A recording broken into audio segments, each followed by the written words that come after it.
Hello, this is Joe from Physics 221, Smr16. This is my YouTube Homework 2 video for kinematics problems with data table.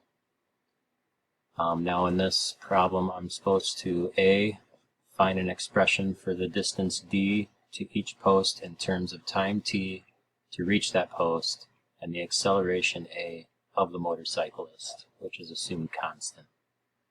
So to figure this out, I used data from the table in combination with the final position kinematic equation right down here, using x1 equals 10 meters, x naught equals 0 meters, v naught velocity was 0 meters a second, and change in t equals 1.63 seconds.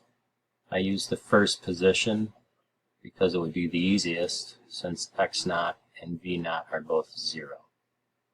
So plugging these values into my equation, I end up with this equation here, which simplified turns into this equation, and I end up with a sub x equaling 7.52, so on, meters a second squared.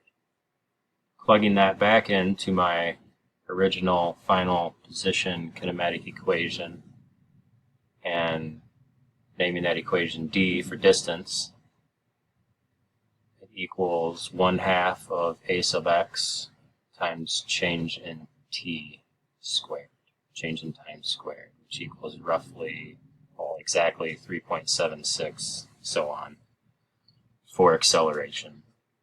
Now plugging this back in, I came up with relatively very close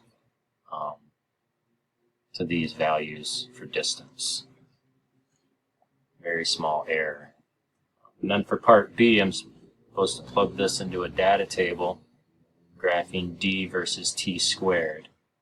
I chose to use my calculator to do that. And these are my t squared values in L1. And these are my distance values, or x values, in, I guess it would be the y, the vertical axis values in L2. I used linear regression on the calculator to compute, and it came up with a, which is the slope, equaling 3.5169, so on. That would be my acceleration there as far as linear regression. And then I graphed all this, and it actually came up pretty close.